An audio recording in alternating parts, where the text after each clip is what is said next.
We have a segment on the show called Hometown, where we talk about our guests' hometown. And today, how have we never done this for John yet? I know, no and idea. from truly one of the most fascinating towns in America. John Michael Bond, of course, comes to us from the wonderful city of Chattanooga, Tennessee, a place that I have been many times.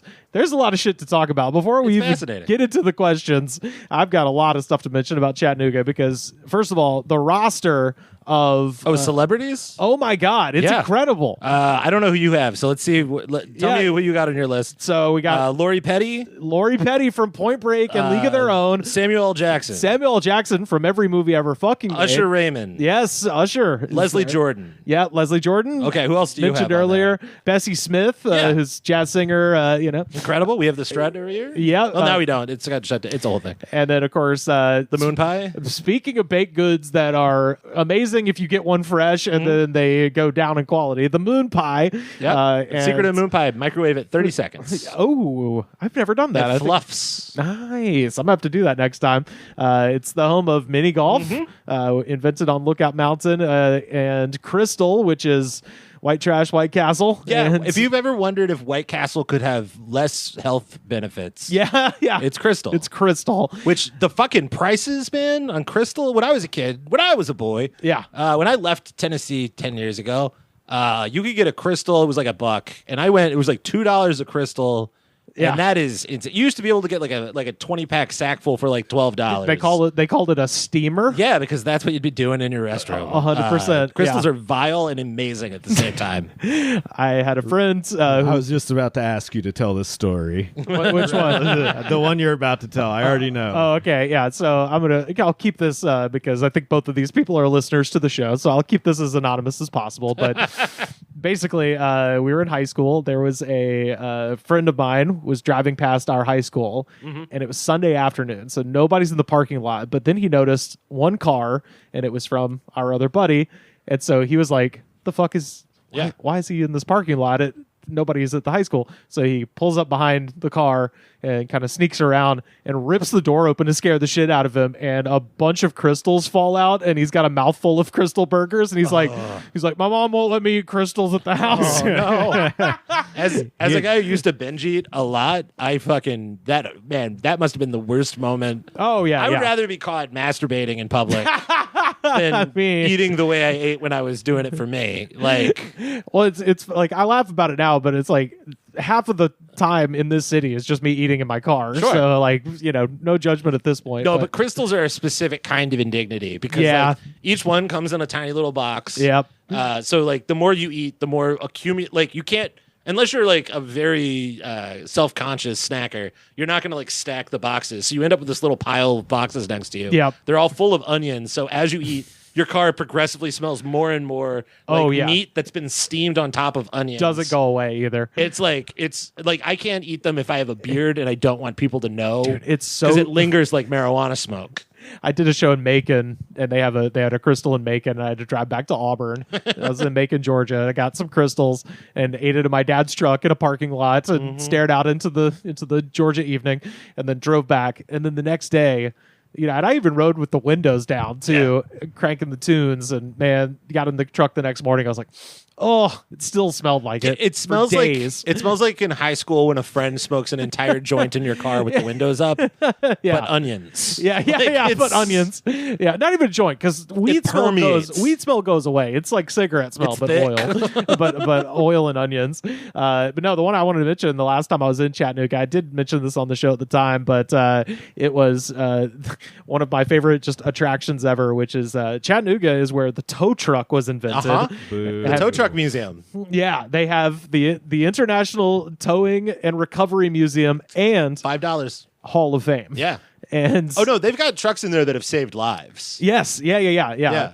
So the tow truck, like, I said this the first time I went, but I was like the child in me enjoyed the trucks. The comedian in me enjoyed the Hall of Fame 100%. because they have walls and walls of the greatest tow truck drivers who ever lived. This guy jumped off a ramp, landed on the other side, towed a truck over the ramp again. Like incredible stuff. It's so fucking cool. And my one thing with that, if I had one note for the gift shop, I was like, let's get some shirts with the tow truck guys 100%. On there, because they just have shirts with the trucks. I'm like, I would love some of those because they got these incredible facial hair. I want a hall of fame of the dudes who like the guys who got in on the ground floor of tow truck driving. Yeah. Where like.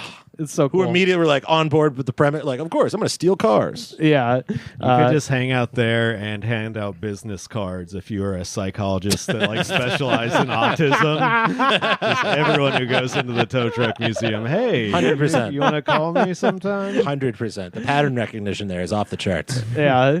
Chattanooga, a lot of cool Civil War shit. The Great Locomotive Chase in 1862, where it's a couple of civilians and some Union folks stole a locomotive out of Atlanta and drove it north with the idea of fucking up the telegraph lines and the rails as they got closer to Chattanooga and were pursued by Confederates also in a locomotive.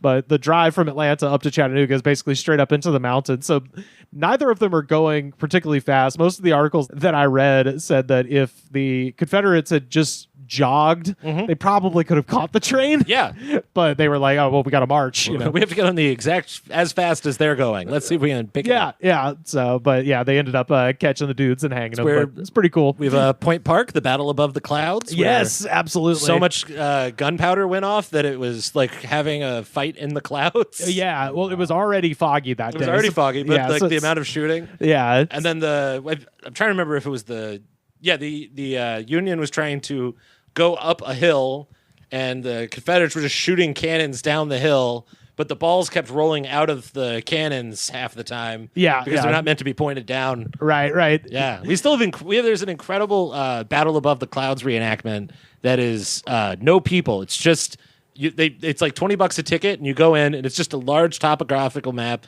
with little soldiers everywhere, and then they light it up at different points to tell you where the battle was. Oh, that's kind of cool. And I hate that. I love every second of it. Like, it's so entertaining from a Civil War history perspective. Yeah, Battle of Chattanooga is in November of 1863. It follows the last major Confederate victory of the Civil War, which was the Battle of Chickamauga, where basically Rosecrans, who later, by the way, Rosecrans, after fumbling the ball for the Union, he gets replaced by Grant, and then Grant comes in and wins the Battle of Chattanooga. But Rosecrans eventually moves out west and fails to find silver and a bunch of mines and copper, fails as a miner, ends up buying Rancho San Pedro, which we now call South Central LA. So Rosecrans Avenue is named for the guy who fucking couldn't win Chickamauga. Good podcast where you learn something about your own town. Absolutely. Rosecrans and Grant hated each other. It's hilarious. Rosecrans ended up he was a congressman from California, and he was on one of the arms committees that was in charge of paying out pensions, and he was like the one person that voted against raising Grant's pension because they still hated each other from the Battle of Chattanooga. So, got to mention the Chattanooga Choo Choo. Incredible. Yeah. Was the Glenn Miller song. Yeah. It was also, outside of being a huge pop hit, where a lot of people, I've found people who didn't even realize Chattanooga was a real place. They thought it was like the Sugarland Express. No, this is a real one. Yeah. And I was in high school, was in a performing musical theater group that toured around the country occasionally from my school that was called the Chattanooga Choo Choo Kids. Okay. The absolute dumbest, worst name possible. And somehow that was the secret to being cool in my high school. Was being they were like, the Choo Choo Kids? You're one of the Choo Choo Kids? They were like, let him go. It's like a football player. I was about to say, yeah, watch out. They've all got slingshots and they might run away from home at any moment. They're like Lost Boys who did the Charleston. Yeah. Found this from critic.co.nz. In about 1900, the most high-end vibrator was the Chattanooga. It was steam-powered and required 2 men to shovel coal into the furnace. Look, if you're going to cure a woman's hysteria, you need power. That's what it was. The action end of the vibrator was in another room where the doctor would be administrating to his thankful patient. Yeah. That's the end you want to be on. Yeah. Not the coal end. I feel like that's a way to explode a woman like an Akira thing. Like that's you throw in one lump of coal too much, and all of a sudden she's pistoned to death. Well, the Chattanooga was intended for all sorts of massage in both men and women, including rectal massage in men. So, hey, They didn't discriminate. We've always been on the forefront of the LGBT community. Then, as far as hometown folks, the one person I didn't mention, Chattanooga is the hometown of Lorenzo Comboa Irvin, a writer and activist, a radical anarchist, and member of both the SNCC and the Black Panther Party. In 1969, Irvin hijacked a plane and took it to Cuba to evade prosecution after allegedly trying to kill a KKK leader. Yeah. And he was later turned over to the U.S. authorities by Cuba. Boo. Fuck you, Fidel. What are you doing? And in 1970, he became the first person to ever receive a life sentence for an aircraft hijacking under U.S. law. But after a bunch of legal wrangling and an international campaign, he only served 15 years of a life sentence, and he is now out, still fighting the good fight against police brutality there in Tennessee. We still have a lot of KKK people. Go kill them. Yeah, exactly. Yeah. Now's your chance, man. Hang the bastard tie. He's 78 years old, but hey, you know what? Go for it. And, of course, the Tennessee Aquarium. Incredible. We have penguins. You got penguins. You got. It's also one of the. I believe it's the largest freshwater aquarium in North America. I think so.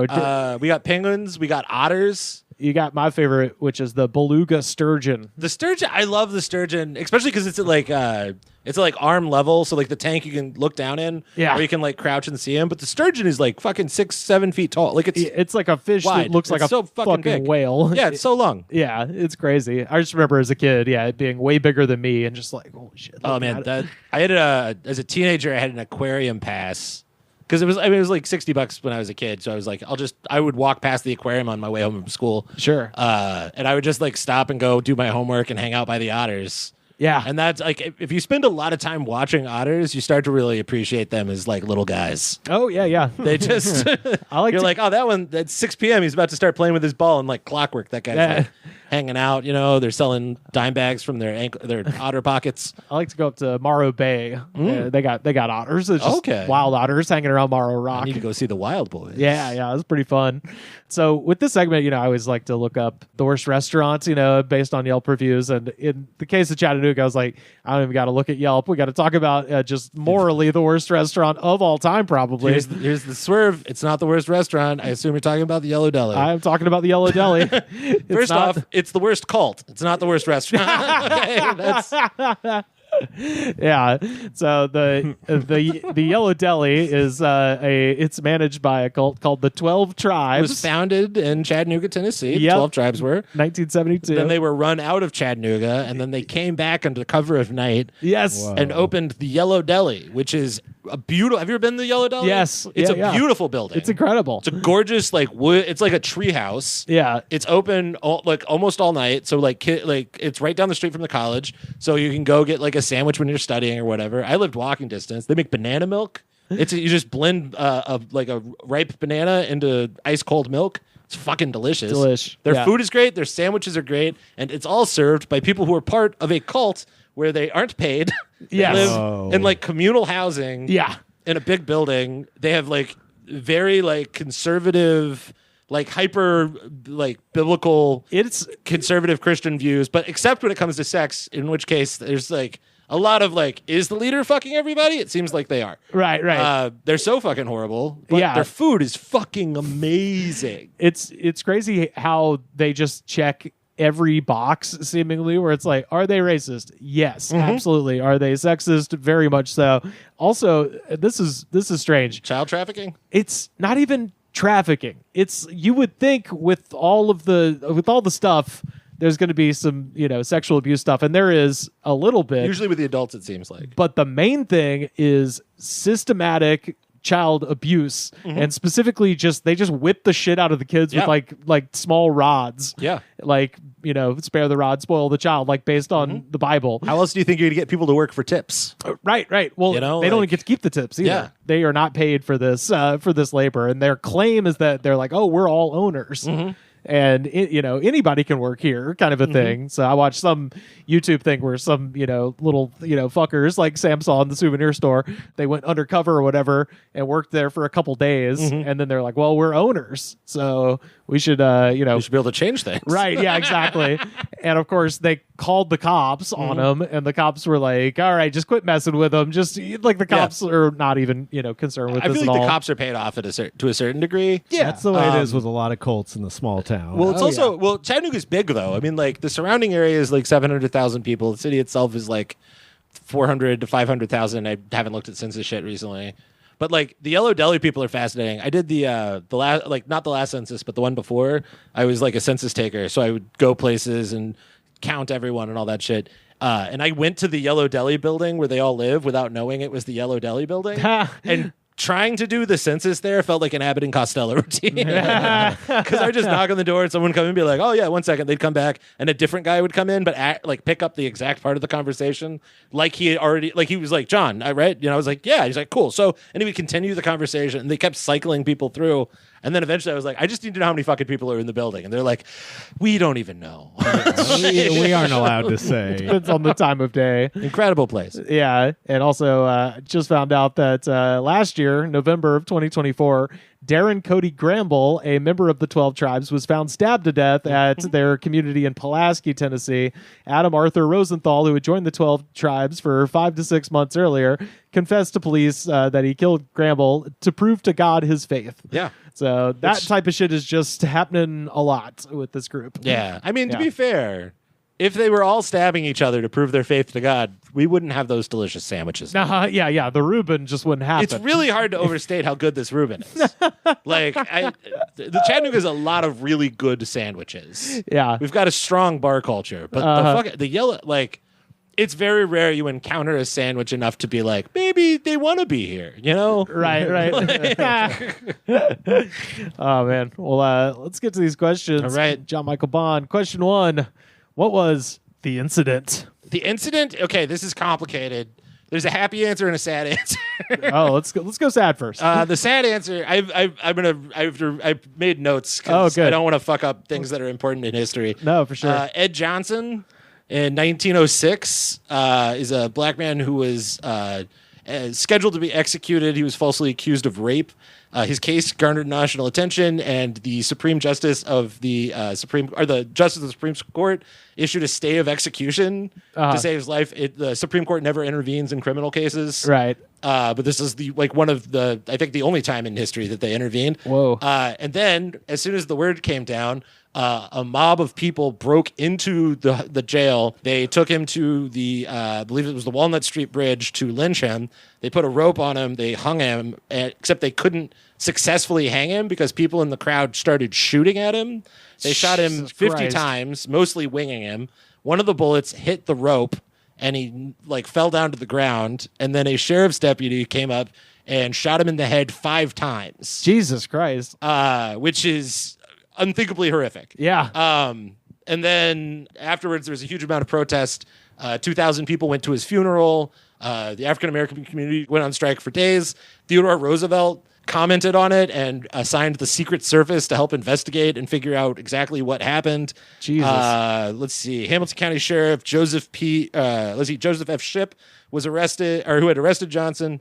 And 24 others were charged with contempt of court in United States versus Shipp, the only criminal trial ever held in the United States Supreme Court. Whoa. He was found guilty along with 5 others, and they were charged with they were sentenced to about 60 days each. Fuck. That's like one of those Chattanooga, we do a really good job of building ourselves up as this culture tech hub where we've got great art. Gig City. We had the fastest, Gig City. We had the fastest internet in North America for a very long time. I think we still do. It was the first place you could get a gigabyte down anywhere in the country. They've done a really good job of hiding our history, but also that's one of those things that no matter how much you whitewash it, we still have that. 1960s, it was the most polluted, had the worst air pollution anywhere in America. And ironically, for how many lunatics live there now who don't believe in environmental shit, the city was a leader in environmental cleanup, and now is one of the most beautiful. Our area is so clean. We're a skydiving and hang gliding destination for the rest of the country. I would say it's amazing what post-industrialism will do for a town. The funny incident is just how many people were fucking mad about this. In the movie Iron Man 3, when Tony Stark is on the run, he's lost in Tennessee and he's in Chattanooga and he's just the internet is so slow here. Yeah. I need to figure out a way to get on the internet. And the whole movie is sponsored by Verizon. So there is a conspiracy theory in Chattanooga of people being like, Verizon was trying to make it look like the Tennessee Valley Authority didn't give us the best internet in the whole country. But people were fucking mad. They were like, of all the places Tony Stark's going to get a gig down, it is Chattanooga, Tennessee. I wouldn't fucking doubt that. I would not put it past corporate America to be like, well, we're going to try to, make bullshit about public utilities. For me, my favorite incident was when we have Riverbend every year, which is our big music concert out on the waterfront. Yeah. And one year they had Kid Rock, and he promised not to cuss, and he came out and was like, "What's up, motherfuckers?" And it went on for an hour, and everyone was furious. I saw Mastodon play on a side stage at Riverbend in front of like 200 people. Oh, shit. And their set got cut early because the Temptations said they were too loud. Which is like Brent Hines, rest in peace, from Mastodon, just went up and was like, "Hey guys, we're really sorry. They're cutting us down. The Temptations said we rock too hard." Which is just still one of those beautiful like memories for me. They played a recovery show at JJ's before it was JJ's. Oh wow! In that tiny room, and there were so many people, the police came to shut it down. Fuck! Wow. That's so awesome. It's great, but damn! Shout out to JJ's Bohemia. Great little venue for stand up. That's where you recorded your record. It right? is. It's a wonderful place. Go listen to Cry Uncle now. Question number 2, local legend. I mean, famous local legend, Usher Raymond. Sure. For a lot of reasons, but I think number one, Usher at the height of his like rise, right after he put out My Way, was contractually obligated to put out a live record, which is how old I am, I guess, and how old Usher is. And the way he wanted to record the live album, he gave out free tickets to all of the kids in high school. Oh, shit. So, like, if you were in a school, if you were at a predominantly inner city school, they made sure you got tickets. But they gave tickets out to all the high school kids that wanted to come. Yeah. And it was massive. It's one of the craziest shows I've ever been outside of. I scalped mine to a 55-year-old woman for $400. God damn. At the age of 13. And boy, howdy, did I live large off of that. Fuck yeah, I bet. But I think that's the guy living large. My personal favorite urban legend of Chattanooga, Tennessee is a man named Shirtless Dave. There we go. Shirtless Dave is for a long time. Dave would drink like all the time. I'd watch him crush 12 High Lifes in a row. He wore either a blazer that was unbuttoned or a dress shirt that was unbuttoned, or just was shirtless all the time. Yeah, you go into any local business and say, "Has Shirtless Dave been around?" And they'd be like, "Ah, no, he just left." Only police chase I've ever been in. Shirtless Dave. Was leaving JJ's Bohemia. He was very drunk. He was living next door to me at the time, and I didn't have a car, so I was going to let him drive me home. And he was driving like a boat Cadillac convertible at the time, bright white, and he like swerved out of the driveway or the parking lot of JJ's, and then like course corrected in a way that didn't look like course correcting. And we got what else are you going to do with a big ass Cadillac? Yeah, that's how you drive one of those. The fucking lights hit behind it. And he was like, "Ah, shit, I don't have a license." And I was like, "Oh man, that really sucks." He was like, "I gotta go," and I was like, "Okay, were you gonna?" And then he just poof the pedal, and we beat the cops home. Whoa, holy shit! Most impressive, I think, is that he lost the cops in the most conspicuous. Like, if he was in the Dukes of Hazzard mobile, it would have been a less conspicuous car, than a giant, like a 8-foot long fucking or convertible, 12-foot long fucking white convertible boat. And he's shirtless, absolutely, like in shirtless. But when he was driving, and it would blast through, the wind would blast, you'd see his shirt like bristling behind him. He has gotten sober since then. Now wears a shirt. Shirted Dave. Now he's running a company doing tree limb removal. Incredible guy. Does incredible craftsman. Really is turned the life around. But I think the path of a true legend is when you put your shirt all the way up, people still know you as shirtless. Right. You know? I imagine it gets hot down there in the summer, so he probably has an opportunity to go shirtless. He's incredible. One of the finest people I've ever known. Nice. Question 3: worst bar? Ziggy's was really bad. Ziggy's was like this towny bar that with all the drinks were too expensive, and it always smelled bad. But their back room would book any metal show. Oh, all right. So like they had big stuff like Municipal Waste played a show there that they packed like 300 kids into a room that probably fit like 200 people. Whoa. People were just boogie board surfing across the thing. I Hate God played there. Oh shit. Like Ion Dissonance. A lot of these are bands I've heard of. That's wild. Oh no, the only bands that ever played there though were just like brutal metal bands. Yeah, and I don't know shit about metal, so that tells you these are big acts. But unless there were shows happening, no one really went there because it was just such a shithole dive. Right. So I think that pretty goes up there. There's God damn it, I'm blanking on the name of it. We had a sushi bar / dance club, and all they served were like small plate sushi and like EDM. Okay. And everyone went there got sick, and I'm totally blanking on the name of it. But that place was a giant piece of shit. I mean, like, worst bar for a lot of people is going to be JJ's because they only sell beer. Right. So you're paying a $10 cover, you go in, you get beers, whatever. But also, I think that part of the charm of like a venue that only sells beer is like the people who are blackout drunk there really mean it. Right. You know, no one's ever accidentally like, oh, my drink was too strong, and then I got like. Also, how much is a flask? Yeah, exactly. Fucking, what's wrong with you? So, and you can smoke out back. So, like, it's a great place. I highly recommend all of the worst bars in Chattanooga. I love JJ's. Question 4: best local food. So last time I was there, I inadvertently ate at a place that I later found out was a chain, but was delicious. Champy's? Was the Maple Street Biscuit Company. Oh, yeah, they're good. I was driving through. We went to a family reunion up in Asheville, and my mom and I stopped in Chattanooga just to get some breakfast, and we ate there. And I was like, God, it was so fucking good. And later found out like, oh, they got them all over down there. But man, yeah. Best food in Chattanooga, Tennessee. Breakfast. You're gonna want to go to the Bluegrass Cafe. Oh shit! It is a Greek family opened a Greek restaurant that makes incredible like diner breakfast stuff, but at some point someone taught them how to make like the best buttermilk biscuits in the world. Oh, nice. So they've got like really fresh honey and like these just butter dripping biscuits, and then you get like a nice like feta omelet. It's fantastic. Prices are also very reasonable. The family is always behind the counter, so like the mom's flirting with you and shit. Like, oh, perfect. The way that Greek mothers do. Like, it's fantastic. Yeah. Champy's Chicken. It's become a small regional chain now, but it's the best fried chicken I think I've ever had in my life. Is that the one that's in? It's not a gas station, right? No, that is crispy clucking chicken. Yeah, that's right. Okay, yeah. But also all of the like weird chain like fried chicken gas station shit there is fucking amazing. Oh yeah, I've said many times like what you actually pay money for a quote unquote Southern style fried chicken in LA is like as good as just random gas stations down south. It's beautiful to see. Like I think fried chicken in gas stations is one of the great melting pot of America things. Yeah, because you'll go and you'll be like, oh, this is the Indian guy who runs this chain. How's this fried chicken gonna be? It's fucking amazing. And then like the Armenian guy, his chicken is fucking amazing. And then like the African American family, and the chicken is fucking amazing. And then like a white guy fucks it up somehow. But like right. There's gas stations with phenomenal barbecue. Oh yeah. My favorite restaurant in Chattanooga is closed. It was right next to JJ's Bohemia, and it was just called Barbecue.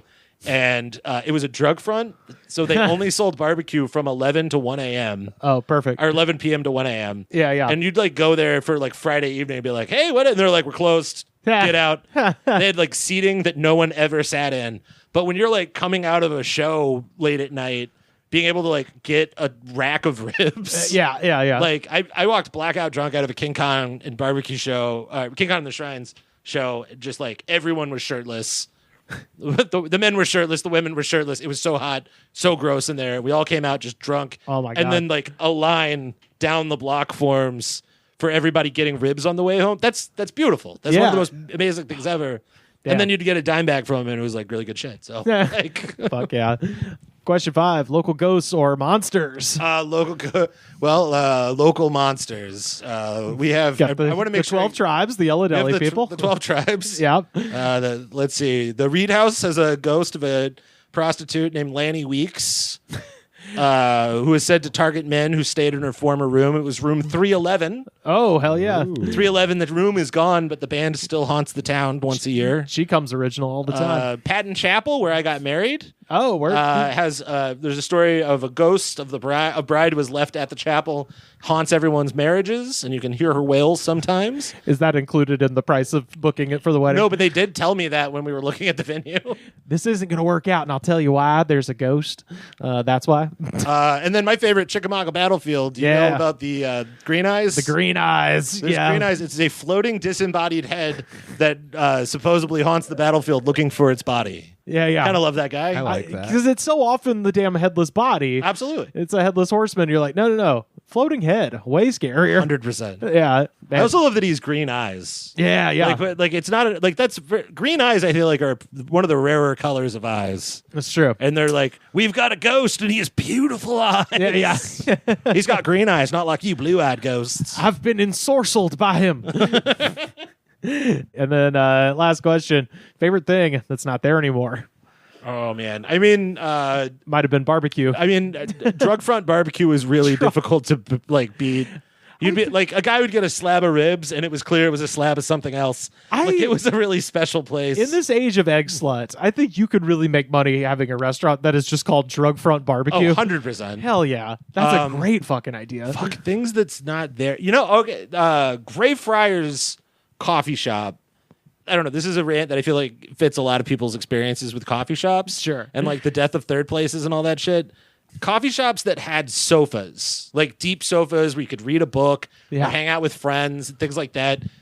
Central Perk. We did it all the time. Yeah. Like I would, like I moved to Tennessee when I was 10. And when I was 12, I started hanging out at the coffee shop downtown because my mom worked downtown. So I would just go there. Yeah. And like I met so many people and found out about so many bands and like was introduced to like D&D and like the community around that place was really special and the food was really good. And then like when I turned 21, they had half price wine night on Wednesdays. It was just packed out because you could get like a $6 bottle of wine. Yeah. So we would just all get belligerently blackout drunk and then go chug espressos and then leave. And like it was such a nice place to go and like meet people and commune.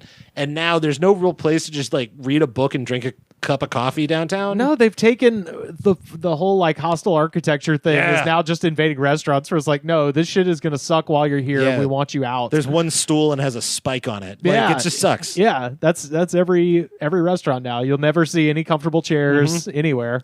And they try to sell downtown as this place to go and spend time and money and be part of a community, but they make it impossible to actually be a part of a community there. Yeah. So Greyfriars, rest in peace. Oh man. Well, that is a tour of John Michael Bond's Chattanooga, Tennessee. Get out there, go see Rock City, folks. Oh. Okay, literally go see Rock City. I'll say this: Ruby Falls. Ruby Falls is faked. yeah. Ruby Falls, they fly in stalactites and stalagmites and like make it look cooler than it is. Isn't it because they were drilling an elevator? They were trying to drill an elevator. They fucked up a lot of shit there. Yeah. Lookout Mountain that was the other thing I forgot to mention about the Battle of Chattanooga is afterwards, all the Union soldiers took pictures on top of Lookout Mountain and they're just posing. It looks very modern. It's great. Yeah, it's pretty cool. But yeah, Ruby Falls is you take an elevator like 300 feet underground and wander around caverns. And what sucks is the stuff that they've added doesn't change the fact that you're 300 feet underground in a cavern with a natural waterfall. Yeah. Except the waterfall is, at this point, been automated, so you can turn it off. Yes. And like, my brother was a tour guide there at one point, and there was a power outage right as they were like at the falls and he was doing the whole spiel and the power went out and the waterfall stopped. Oh, God. Right as he's talking about how it's one of the most powerful natural waterfalls in America. That's fucking amazing. Rock City, if you've never been to Rock City, you may have seen the barns. Have you ever driven through the South and seen the red barns? Rock City, one of the first pieces of viral advertising in American history. 1935. They would pay farmers to paint their barn bright red and then paint "See Rock City" on the side of the barn. And they'd be like, hey, we'll do your barn for free if you let us put our logo on it. Yeah. So people would be driving 300 miles away and be like, what the hell is Rock City? Yeah. Incredible billboard campaign before there were mass billboards. But it also has like, it's beautiful. You can, in theory, see 7 states as long as you're on mushrooms on a clear day. Yeah. There's a incredibly terrifying walking bridge that if you, like a swinging bridge, that if someone on the other end decides to jump up and down when you're in the middle of it, you very easily could die.